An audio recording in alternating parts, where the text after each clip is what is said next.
They're not yours. You're not the owner of the car. I'm not giving you the keys. You're not the owner of the car. I'm not giving you the keys. You either give it to me or I'm going to get it from you. I'm ready. I'm ready. I don't want to fight. You want to get the fuck away from me. Don't touch the keys. No, I'm not giving you. Why would I give you the keys? They're not yours either. Don't touch me.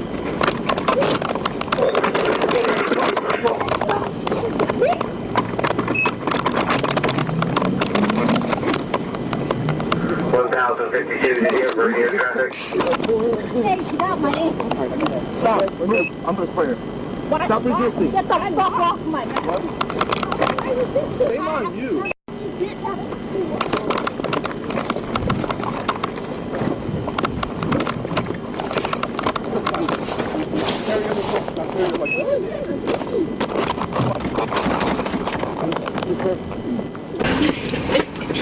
Wait. Don't you dare start kicking. No! Stop! Close. Lift your head up.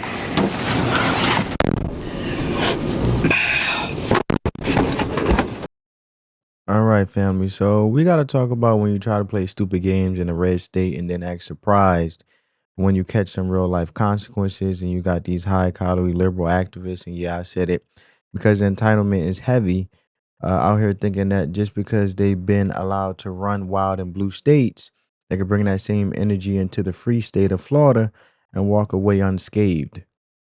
But obviously, as you see, that's not happening.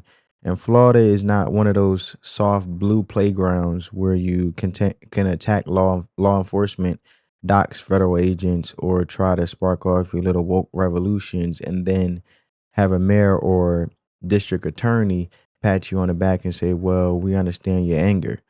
So in red states, especially a place like Florida, where law and order actually means something, I want to put that out there. I want to definitely point that out there. That you're not going to get away with things like that. They don't play that. And the difference in handling these so-called domestic terrorists or activists, individuals is night and day, depending on who's running the state. In blue states, we've seen it: riots, chaos, lawlessness, and it's not just happening; it's being allowed. In blue states, it's tolerated. Why? Because the leadership in those states is actively choosing to look the other way. And these are sanctuary cities. Remember, these are the same places where people can attack law enforcement and get bailed out by activist organizations within hours. Meanwhile, in red states, you try to pull that stunt off, you're going to jail, or at the very least, you're going to be made an example out of. And the reason that matters is because it proves the point. This isn't just about what people are doing. It's about what they know and what they know they could get away with. So when people don't act crazy in red states, it's not because these people are magically better. It's because the consequences are real and immediate. And the perfect example is this woman out in Jacksonville, and she's a city employee on the job, thinking it's cute to post videos related to ICE raids and stir up controversy while cashing checks from the same taxpayers she's undermining. And now she's in tears because she's been placed on leave. And ma'am, you had to find out, right? You found out there's the difference because in Florida, you don't get to cry victim after you went online trying to become the next viral woke warrior and you want to act like a revolutionary. Then don't be shocked when you get hit with a reality check. So I want you guys to check it out. Just comply. I have a plan in place. In an emotional plea to her Latino community, Jacksonville Hispanic Outreach Coordinator Yanira Cardona tells immigrants to have a plan in place if ICE takes them into custody. But the best advice that I could give you guys, if you don't need to go out, to stay home, okay? They are out stopping people. They're stopping people, they're doing speed traps. They're stopping people in vans. If you have family, if you have kids, if you have businesses, get a power of attorney. Give a power of attorney to somebody you trust. There's people recording. Cardona also encouraged the Jacksonville community to come to the aid of Hispanic families. Her remarks drawing attention from state officials like the Attorney General, who said on X, "This is illegal and needs to be seriously addressed," and Governor DeSantis, who said this in a news conference at the Mayo Clinic today. And I know you had that one woman in the city of Jacksonville government putting out information. Look, that's not the way we roll here in the state of Florida. The reason that she was put on administrative leave is because we have a policy in this city. We've got a mayor who is the spokesperson for the city. In an afternoon news conference, Mayor Donna Deegan says Cardona was put on administrative leave for violating city policy, saying a message from the mayor's office has to be cleared by the city's communications department. Deegan says Cardona shot the social media video while on a city computer in her capacity as the city's Hispanic outreach director. What happened with Miss Yanira Cardona had absolutely nothing to do with the content of what came out of her mouth. We checked with the general counsel's office. Nothing that she shared said anything about anyone who was here illegally. It was simply giving the community information that was freely available and also giving information about their legal rights. Get representation. Make sure you have a plan. She said a dozen times, if you are stopped, comply. So Deegan was asked if her office is receiving information about where ICE agents are and the Florida Highway Patrol and where they're staging and searching for immigrants. Well, the mayor said her office does not have any of that information, and she said that is being coordinated solely through ICE and the Sheriff's Department. As for Cardona, it remains unclear of her future with the city of Jacksonville, but the Republican Party of Duval County is calling for her to be fired. All right, so you guys seen that? You heard that? You heard her crying over here. Right here, as you guys can see, trying to spin it like she was just doing some heartfelt public service. But let's call it what it is. That was pure activism, not her job. And this woman thought it made sense as a city employee, someone literally being paid by the government to get on camera using the company's camera, all emotional, and started posting public service announcements about ICE raids without even checking with the mayor or anyone above her. And who does that, right? You're not a free agent. You're on the clock. You're representing the city. There's a chain of command for a reason. And if she really thought this was so important to put out, she should have taken it up to her higher ups and said, hey, you know, here's this video I think we should post, blase, blase, blase that, and waited for the green light. But nope, she skipped all that. And she went straight to social media with it like she's some revolutionary in the Netflix special. And she did it on her own capacity, or in her capacity as, get this, the Hispanic outreach coordinator she is. Which, let's be real, sounds like a DE hire, or a DEI title, I should say. They made up just to say they're inclusive. And it's a diversity hire position. Like that's not even a necessary government function, in my opinion. It's just there to make woke people feel seen. That's why it's called diversity, equity, and inclusion for a reason. So in that made up role, she decided she was going to speak for the city without approval. And now Republicans are out here demanding she be fired. And it is what it is, because apparently this ain't even the first time. She's violated city policy multiple times. So clearly she thinks her personal feelings come before the rules, before the job, before the taxpayer dollars paying her salary. And this ain't a protest march. This is government work. You follow the chain of command, you find a new gig. But what we're really seeing here is how the activist mindset is so deep in some of these folks that they can't even separate it from their 9 to 5. And that leads us right into the next clown show. Another woman in Jacksonville, and this woman actually catching real charges because she allegedly punched a trooper in the face during an ICE-related encounter. And that's the level of crazy we're dealing with now in this day and age, as I want you guys to see now. Florida's Attorney General James Uthmeyer identified the woman as Jennifer Cruz and posted about her arrest on social media. In his post, he says Cruz, quote, disagrees with immigration enforcement and punched an FHP trooper in the face. Governor Ron DeSantis also addressed the arrest during a press conference while he was in Jacksonville. I do know there was a woman who came out and assaulted one of our troopers. Let me just tell you guys, this is not Minneapolis. That is not going to end well for you in Florida. News4Jax has received several tips about suspected ICE agents detaining people across the city. On Tuesday, witnesses reached out to our newsroom after spotting a large law enforcement presence and shared cell phone video and photos of what they saw. This viral video shows state troopers and federal agents blocking off several businesses in this shopping center parking lot. What I witnessed was a traffic stop by the state trooper. The ICE agents showed up with the state trooper. They detained the driver, the person I was driving. And so, yeah, they had an operation going on. And after that, they had detained another person, but it seems they got into an altercation with that person. It turned violent, and that led to the presence of a lot of more, police, federal enforcement showing up. Juan Alvarez and his family have owned Mi Pueblo for years. He says he has never seen anything like this happen outside his business.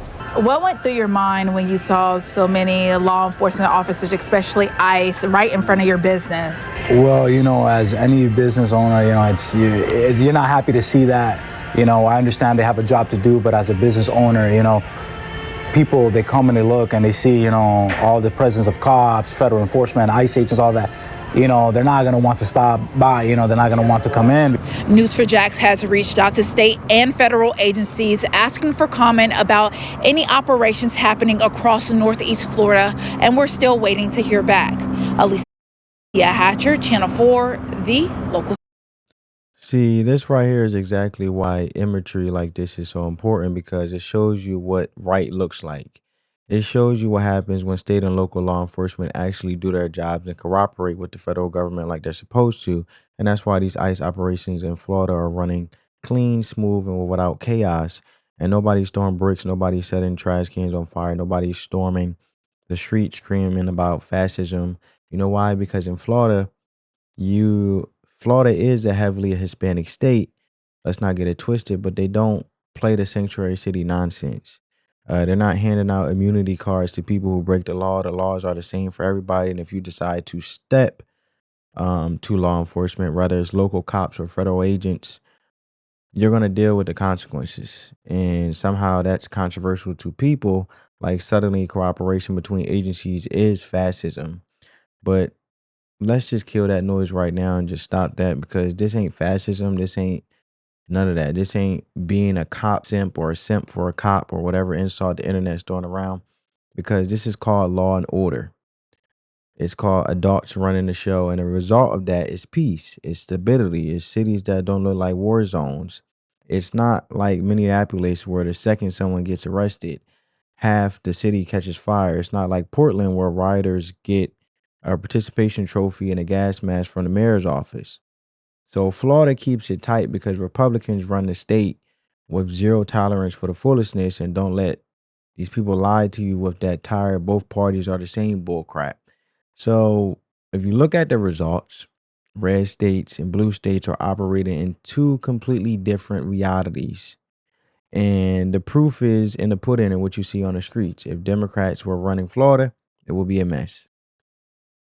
I like what Ron DeSantis is doing, because basically he's just taking and using a cheat code in regards of looking at these blue states and how such of a shit show they are.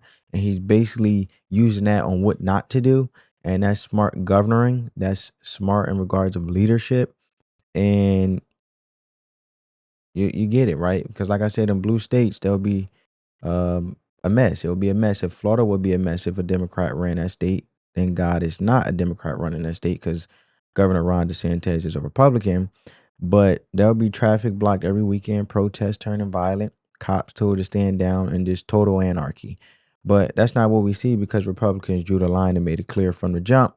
Block the street, get run over, assault a cop, go to jail. You try to dox a federal agent, kiss your job goodbye. And the result, peace, calm, function in cities. Infrastructure is not getting torn apart. The city upholds its value. People like enjoying the beauty of Florida. So you might not like the tone, you might not like the politics, but you can't argue with the results. And this is exactly how it's supposed to work. So now, when you listen to DeSantis, because I want to get to what he had to say, every single word he drops on this just hits with facts. So now, with no further ado, I want you guys to check it out. Yeah, Sean, I used to always say earlier in my tenure, all you guys should know, this is not Portland where you can do this, get slapped on the wrist, and then just get put right back on the street to do it again. If you do that, you're going to be on the working end of a jail cell. That's just the way it's going to work. We're going to hold you accountable, particularly when you talk about our state troopers who are working with DHS to enforce federal immigration law. There's a lot of people on the far left that want an open border. They don't want immigration enforcement. They think if someone comes illegally and commits felonies, they should be able to stay. But you know what, Sean? That is not the law in the United States of America. And in fact, we just had a presidential election where the voters voted for Donald Trump in large part, because Joe Biden had an open border and there were illegals coming from everywhere. So they can run on open border and try to change it for that, but the public does not want that. So if you're trying to interrupt law enforcement just doing their job, which keeps us safe, we are going to hold you accountable and buckle up. You picked the wrong state to mess around with. You know, it's such a different mentality than, say, Minnesota or California, sanctuary states with sanctuary cities, and even illegal immigrants that are in jail when they are released. Rather than hand them over to ICE, they know their status. They know they committed crimes. They don't care. What do? They let them out. They protect them when they should be handing them over to the federal government. What happens in Florida? Explain the difference. Oh, yeah. I mean, if you're in one of our jails, so we're the only state in the country where all state and local law enforcement are legally obligated to assist DHS with immigration enforcement. And so, of course, if they end up in a jail and they're here illegally, ICE will be alerted, and then they will be able to take the suspect and put them in immigration. Now, there's sometimes people commit really serious crimes. They get convicted in Florida courts, and so they end up going to prison to serve that debt. And then when they get out of prison, DHS will come and take them. You know, when Biden was president, even though we would always alert DHS, there were people that they refused to pick up who had served time for committing felonies. Under President Trump, it's like clockwork. As soon as somebody is in jail, coming out of prison, they are turned over to ICE and they are sent away. And in fact, just in the last year, since President Trump's been in office, state and local law enforcement throughout Florida have assisted with almost 20,000 apprehensions of illegal aliens. And so that's over and above what the feds would normally be doing. And you know what, Sean? Because we work with ICE and work with the administration, you don't see Minneapolis happen in Florida. You don't see a lot of the things happening to that scale. And he hit it on the nail, right? And this is exactly why you don't see the clown show in the red states, in this case, Florida, because they're cooperating with ICE, unlike blue states who will not let ICE agents in the jail to get these illegals out of here, out of the country. But instead, blue states make it a hide and go seek game where ICE agents have to go find these illegals because they won't let the ICE agents in the jail. Like red states, they'll let them in the jail, and that's why you see the turnover rate being faster, and it's not chaos at all. It's peaceful. And this is just leadership, right? It's not luck, it's leadership. And look, I gotta say, Ron DeSantis is a smart guy. I like the simple fact that they don't have state taxes. That's why they don't have a state income tax. Now, they do pay other taxes like a 6% sales tax, and they pay property taxes. But I know this year in 2026, he's passing a bill in Florida to get rid of property taxes, to totally erase it by 2037, and proposing that bill to get voted on. So this is what leadership look like, right? This is what governing a state looks like. Stop taxing the American taxpayer, actually have more money in their pocket to actually enjoy the state, because individuals can invest in themselves and actually enjoy the beauty of the state and uphold the value within their homes, and it gets spread throughout infrastructure. Individuals can have businesses, be entrepreneurs, go to school, whatever the case may be, and invest back into that state itself. But obviously, when you have programs that's put in place and the state is managing the money correctly and the federal monies that they get, and they're not oversaturated with illegals, the housing market is not oversaturated, things are not being estranged because some fraud or individuals that's not in the country or not in that state of Florida is there when they're not supposed to be there, which balances everything out. Because obviously we see from a leadership standpoint that checks and balances are obviously straightened out for them to lower taxes, because they're actually effectively using the monies and making sure it's going to the constituents of Florida, and they're using their money correctly. So you don't have that much problem, to the point where now there's a return on investment because they use the money correctly, to the point where you don't have to tax the citizens to death and they actually have more money in their pocket. It's all about money management. It's no different between you being a regular person and budgeting your own money. It's the same thing with the state. It's just tax, or with the state that you're governing as a governor. In this case, is Ron DeSantis, because it's American taxpayers' money. But I like DeSantis. He's one of the individuals that I would like to run for president in 2028. I got Marco Rubio in my lineup. I got JD Vance, of course. I got even Stephen Miller. And also a couple individuals. You got a couple of decent Republicans, conservatives that believe in, because the only difference between Republicans and Democrats is basically Republicans believe in not taxing you to death, putting more money back in your pocket, and not censoring you and not letting government control your life, versus Democrats, they believe taxing you to death and socialism, right? They believe that whatever monies you make, you should not make more than the next person. They don't believe in capitalism. They believe everything should be equal. And if you make too much, you got to spread it out and give your hard-earned monies to other people. And they tax you to death to, in this case, obviously vouch for illegals and criminals in the country as a hall pass for them to be able to run rampant through the country, and you're just paying for it while they get all these free benefits like welfare and so forth. So that's the difference, and this is what leadership is about. This is an example of what's happening in Florida, and this is a perfect example. And this is why individuals, if they're really waking up and they actually seeing the realities of things and being logical, look at the red states for yourself. Don't take my word for it. I'm just showing you an example. And I'm not talking about who gives the best speeches or who's trending on Twitter. I'm talking about who's actually knowing how to govern a state, govern in a way of having a role in some form of job as a public official in government, and who actually gets stuff done. And on that list, DeSantis is top tier. And I also rock with Rubio. Like I told you, he got a solid balance of communication and actions, and he got the experience too and stuff like that. So he know how to move the needle. So we need individuals that's actually going to execute on what they said and not give you false promises, right? It's like you're in a relationship and you're dating somebody and they just telling you what you want to hear, but they never really execute on anything. And that's how these Democrats are. They like to dance around with your taxpayer money and with the taxpayer that voted them in and gave them all these high hopes, but never execute on shit. But let me know what you guys think down in the comments below. Give this video a big thumbs up. I'll catch you in the next one. Peace.